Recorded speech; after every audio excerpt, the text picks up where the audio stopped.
We are live. Welcome to the Sports Sesh podcast. I'm your host, Mason Shatwell, and my co-host is James Evans. Today we've got sports journalist Tom Morgan on. Cheers for joining us, Tom. Hi, Mason. Hi, James. Thanks for having me.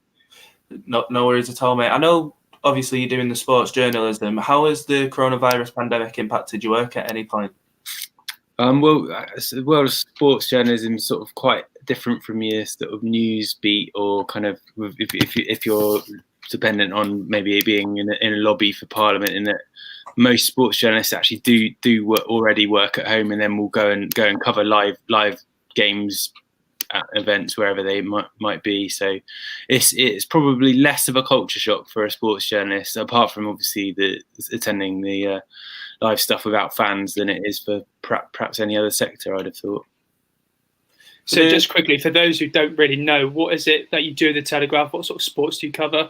Well, I'm a sports news correspondent, so it's sort of quite a roaming brief. Probably 70% football, just because football just eats everything, and it dominates the news agenda in sport. But I'm probably more looking at the political side of things, or picking up on like maybe a controversy or a nice human interest story within sport, rather than the kind of live reporting colour pieces at an event itself. With everything that's going on, obviously, as a journalist yourself, you must understand some of the recent implications and the regulations that the Premier League have been talking about. Obviously, Project Big Picture. What's your thoughts on that? Because I know that's certainly caused a lot of backlash. Yeah, it's a huge story. I mean, it was my colleague Sam Wallace, actually, our chief football writer, who got wind of this story, and it all moved very quickly on Saturday. And amazingly, he ends up getting a whole document which outlined this radical power grab, as it's been described by some quarters. I'm not surprised that it's caused such division and upset, but caused so many parts of the game at every level have been hoping for some sort of external regulatory body or some reform within the game to just ensure we've got a dysfunctional operation. Unfortunately, the Championship just doesn't wash its face. It's 170 clubs are spending an average of 107% of their revenue on player wages only. So there's a readiness to accept that the model isn't working, but the problem is that no one can agree on the solutions. Has the gap between the Premier League and the EFL just widened gradually over the years? Because I don't know if you saw Gary Neville's quotes this morning with regards to the Premier League taking, I think it was, they got 1.2 billion. It took them 6 months to give the EFL a certain amount of money, and which obviously he thought was a bit disrespectful from the Premier League's part. Do you think over the years that the gap between the Premier Leagues has widened with the EFL? Yeah, I mean it's an inevitability. I mean it all follows the increasing TV revenue that's in the top tier. So you've got this kind of culture which has been from the outset, but in terms of going for broke, the stakes are now so high, and the amount of money you need to gamble to get that jackpot of Premier League, where your income is going to multiply by tenfold, if not more. The issue is for the clubs that they need to gamble, and I suppose it's something Andy Holt's very eloquent on at Accrington Stanley. I spoke to him a few days ago, and he just likens it to putting a one-armed bandit in the middle of a town and ending up surprised that everyone ends up going bust, because it's an irresistible prize pot for them. What more do you think Premier League clubs can do to help the lower league teams at this moment? Well, I mean, I guess the government would say that that we've just seen 1.2 billion pounds spent in the summer transfer window, and there's clearly revenue there to help. But the sticking point from the smaller clubs' Premier League perspective, smaller Premier League clubs' perspective, is obviously that they're looking maybe at a Cardiff City in the tier below. A Brighton might be thinking about Derby County and thinking actually that club's ability to spend is not all that different to ours. So their solution is to come up with a League One and League Two package. They've offered 20 million, as you'll probably have seen, plus a £30 million loan package. But that seems, it's not for me to say, but from the club's perspective, that's pretty derisory given the money they've got in the bank. And just obviously looking at the financial implications with the Premier League, we've just seen the whole debate with the sort of pay-per-view issue, and recently Sean Dyche has said that he's on board with it. If that was Burnley, I'd definitely pay for it. So where do you stand on that? Does it really imply that the footballing bodies in England are struggling financially over the past couple of months? So, sorry, but was it the pay-per-view you're talking about? Yeah. So do you think the sort of the Premier League are struggling and now having to resort to bringing in the pay-per-view buys and that? Yeah, I think it's a difficult one because I think people perceive it as opportunism, but we've seen in the Championship they offered. I mean, I'm a Bristol City fan and had a season ticket, and I was offered you get in return for not having a refund on my season ticket. I was offered sort of the streaming of my club's games, and there is a trade off, I guess. But I think £15 a game does feel a bit uncomfortable in the wider picture where people are really suffering. Maybe it just came down to the price that they're charging, which just seems a bit unreasonable, really. Yeah, we've seen so many split opinions on this. Do you think it encourages fans to sort of illegally stream it? So do I need to move? I'm sat right in front of a window, so you probably can't see me. Yeah, sorry. Yeah, that's better now. So with the sort of pay-per-view issue, does that sort of encourage the Premier League fans to illegally stream football games now that they can't go to the games live? They're having to pay up to £16 per game just to watch their team, and the Premier League smaller clubs, they're not going to be shown on Sky Sports or BT every week. So does that encourage the people to illegally stream stream games on a daily basis? Oh, definitely. I mean, I think there's a huge market, and it's another way of this might have been the Premier League shooting itself in the foot, because £15 might not seem a lot to an executive at a Premier League club, but it probably is for someone that kind of is struggling to get work at the moment. So I mean, it's just so obvious that people will go down that road, and it's ultimately it's another step towards maybe there being some real challenges to the TV market in the next few years. We're already seeing a slight dip, despite interest being. I don't think anyone would argue that football isn't as big as it's ever been, but the market in the last right cycle, I think it dropped by a couple of 100 million. And you talk to TV analysts who will say that this next one, they're going to sell off the domestic rights end of this year, beginning of next, and people sort of the common kind of guess is that it will drop even more significantly. It's not the bubble hasn't burst, but we're in a downward trajectory, and it's partly fueled by the fact that you just can get games online, whatever the broadcasters try to do.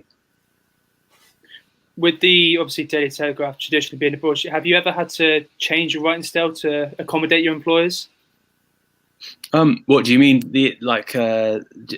I wouldn't say so at all. There's a great deal of independence. Do you mean sort of between broadsheet and tabloid, or do you mean kind of an agenda of a newspaper? Yeah, the latter. Well, no, absolutely not. I mean, the Telegraph is.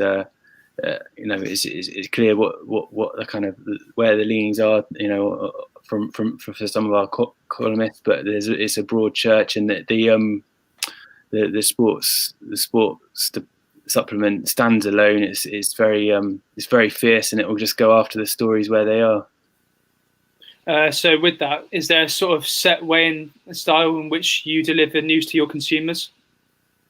Well, we've got we're behind a paywall now, predominantly online, which has been quite successful in terms of helping helping us weather some of the challenges of COVID with advertising revenue struggling. It's I think it's we've been compared with some of our rivals. It's been quite positive that kind of go behind the paywall, and there is a real depth of quality. I'm not speaking about myself, but amongst many of my colleagues, people really they see a value in paying for quality content. So I think we've been quite fortuitous. So if you look at us, the Financial Times, the Times, you're a bit more robust. It annoys some of the consumers that they've got to pay to access your content, but ultimately, we're not charity, and journalism is a charity that kind of you have to generate revenue from somewhere. Would you say that you've benefited over the last couple of months, considering now people are sort of stuck indoors in a way? They're going to have to get their news somewhere. Social media plays a big part in that, and with your sort of site with the paywall, have you sort of benefited and reaped the rewards over the past couple of months? You probably have to ask my bosses that. I mean, I all I know is that we've been pretty solid, and we're the fact that we're still growing as a department. We're recruiting at the moment. It's really positive from a journalism perspective, and the figures that you hear of seem to be pretty positive. How would you assess your team's start to the season?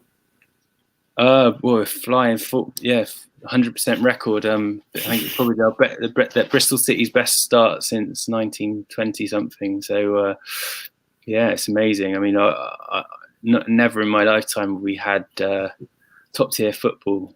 So it's remarkable. There was a lot of concern from fans in the summer. We recruited Dean Holden, who's our former number 2.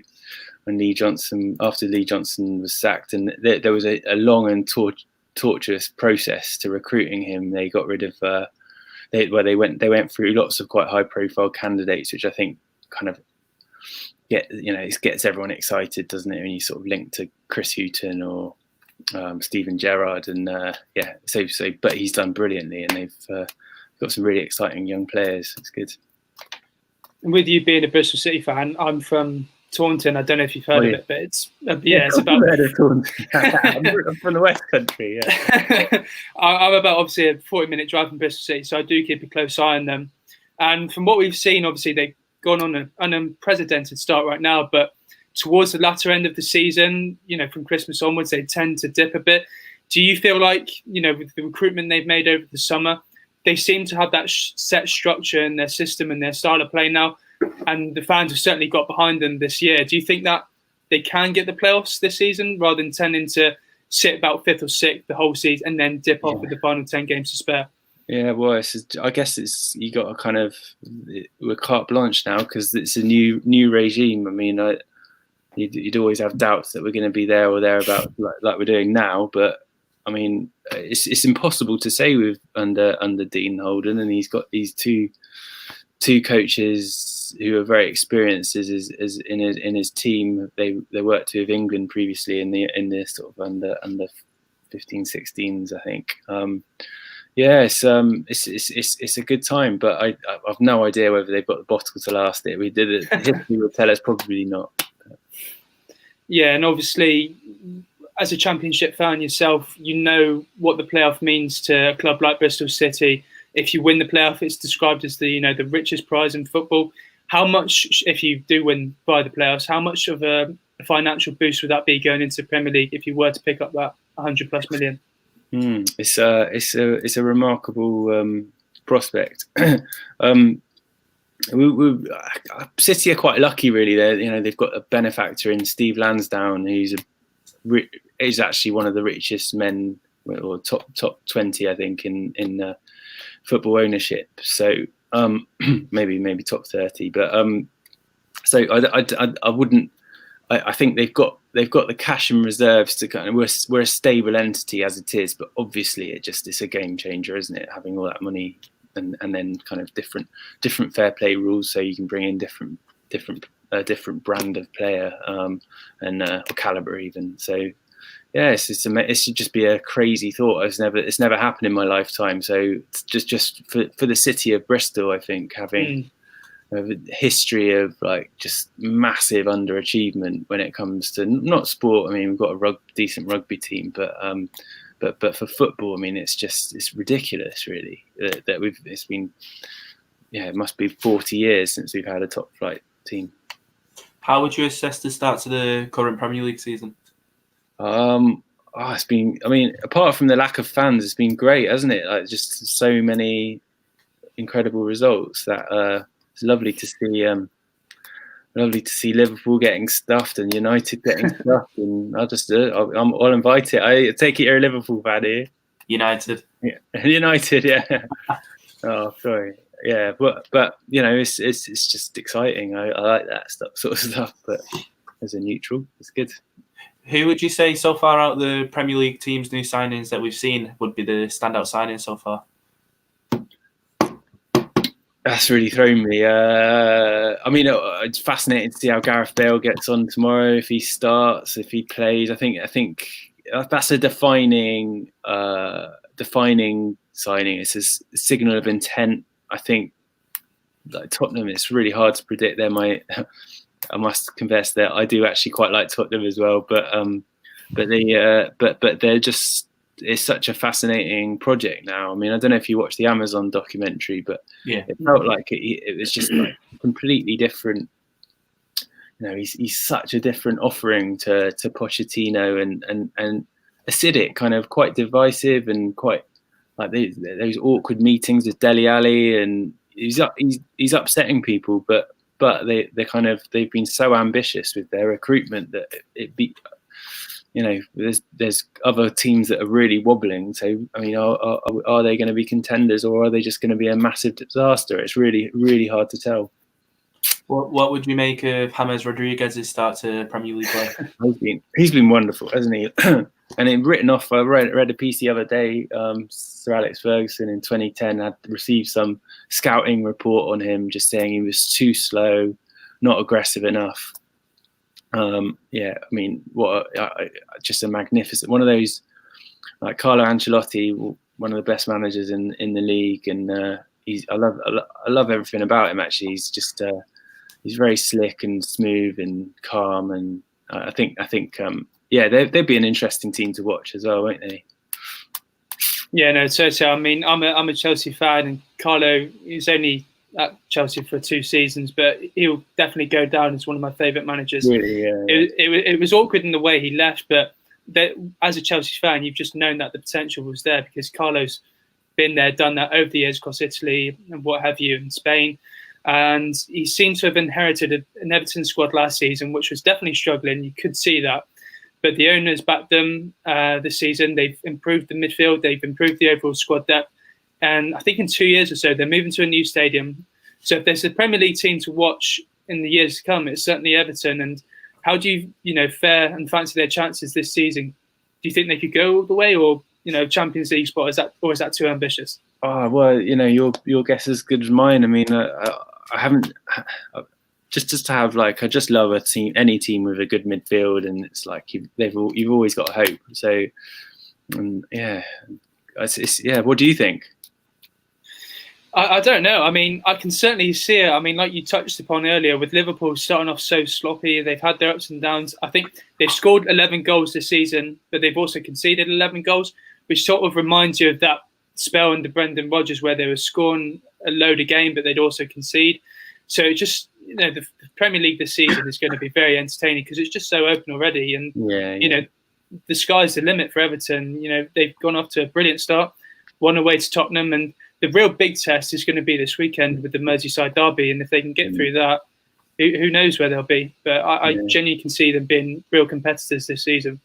It's amazing how simple football can be as well. Because Calvert-Lewin, in his first post-match, I think he was just saying how the secret was just that Ancelotti had just said hit it first time. So he's been overcomplicating his game for so long, and now he started just literally as soon as he gets a sniff, kind of having a go. It's amazing. He's definitely one of the more informed strikers right now, which sort of bodes well with England fans going into next year. But Speaking of England, how would you assess their chances next year? Well, it's good that they're having these problems. He's got to abandon this three at the back mentality. It's clearly a part of Southgate's kind of fear that we're not well enough covered at centre back. But I think maybe we should just be more aggressive with the blessing of it. Like, he's just got an unbelievable generation of attackers now, and maybe again, like, I'm a sports news correspondent. I'm not one of the pen in mouth tactical geniuses that might be elsewhere. So I mean, but from my perspective, I'd like him to be a bit more ambitious. And I think if we are, they've got every hope of going a long way in that tournament. But if there is going to be any sort of undoing, it's perhaps the sort of current conservatism about their setup. They were lucky against Belgium, and I think they got found out against Denmark. Do you think there's any young stars to keep a lookout for in the Premier League this year? Say again, sorry. Is there any young stars to be like ones to watch for the Premier League this season? Well, I mean, I don't know about who's the midfielder. Calvin Phillips be kind of, I don't even know how young he is, but I'm really interested just to see how he gets on this season. And I mean, it's a big year for Mason Greenwood, isn't it? And obviously Phil Foden. These players you sort of hear so much, and it's like so fleeting. But Foden particularly needs a real season just to kind of establish himself, and there's so much excitement that has been coming out of City for years about him. Is he of that Gaza kind of ilk? I don't know. We can hope so. How about? I mean, United and Chelsea both got very, very young, exciting talents. You must be pretty positive about them. Yeah. Yeah. I mean, we've certainly got the talent there. I think I'm a big fan of Mason Mount. He's certainly come under some sort of scrutiny and criticism as of late. But I totally back Frank, and we definitely got the squad to compete. It's just, because we had the transfer ban last summer, and we had to spend the whole season without any signings, albeit Kovacic, who was already registered. So we had to basically do it from scratch. And we're relying on championship players, with Tammy Abraham previously playing for Villa, Mason Mount under Derby, Tomori under Derby as well. And, to compete on all fronts the whole season the way we did it, fair play to Frank Lampard. And going into, this season and next season, it's all part of a 3-year project, I think. And those likes of Tammy Abraham and Mason Mount are going to be very instrumental in our success in the near future.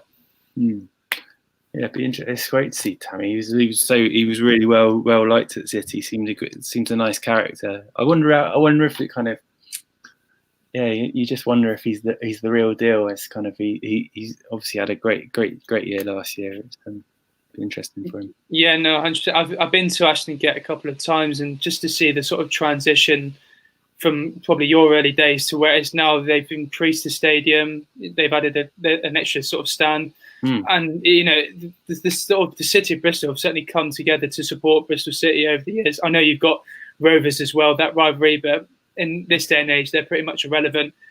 The city of Bristol sort of come together to support Bristol City, and it's a compliment to where the team's at and how what they've accomplished over the last couple of years. And Tammy got his breakthrough at Bristol City, and he's just gone on such a great streak of form since. I think he scored like 20. He was your top goal scorer that season under Bristol City, and he'd have been relegated without him. He was in 100%. Pretty good. Yeah, I'm really sorry about this. Unless I can help more, I've just got to I'm getting called by my news desk, so I can. But I can carry on a little bit longer, a couple more minutes if you want. But it depends really. What is there anything I can help with at all? Is there? If you need to end it there, that should be fine with us, mate. You sure? Yeah. Is that all right? Yeah. Well, it's a privilege talking to you both. I'm really sorry to cut it short. I was just getting relentless phone calls, but No, it's fine. Works first. Thanks for joining us. All right, great to meet you both. Anyway, take care. Yeah, take care. Look after yourself, mate. Yeah, and then I hope you're out of isolation soon. How many more days? I've got until next Wednesday, so I've been keeping up to date with the journalism work, and I can get some fresh air next week. Are you I in don't the know what last that was like. How many years have you got left? I'm in my third year final at University of Portsmouth, so I'm in my final year going into next year. It's going to be tough, but I'm on my last year. Are you doing shorthand or? I did that last year, and I did it nice. for about half a year. It was so tough, honestly. Horrible, isn't it? Because originally it was a 2-year unit, but for some reason we had to do it for half a year. It was so tough. How about you, Mason? Are you journalism as well? Or? I'm still at college at the moment. I'm still hoping to go to uni in the next couple of years to do journalism. Yeah. Oh, good man. I'm a little bit older than him. I know I don't look it, but good stuff. Well, look, just keep in touch. If there's ever anything I can do, just let me know. I know how tough it is to get in. But it's worth it, and don't let people put you off. And sports journalism is good fun. Cheers, man. I appreciate it. Thanks for your time. Take care. All the best. Thank you. Take care, mate. Take care, everyone. Bye bye.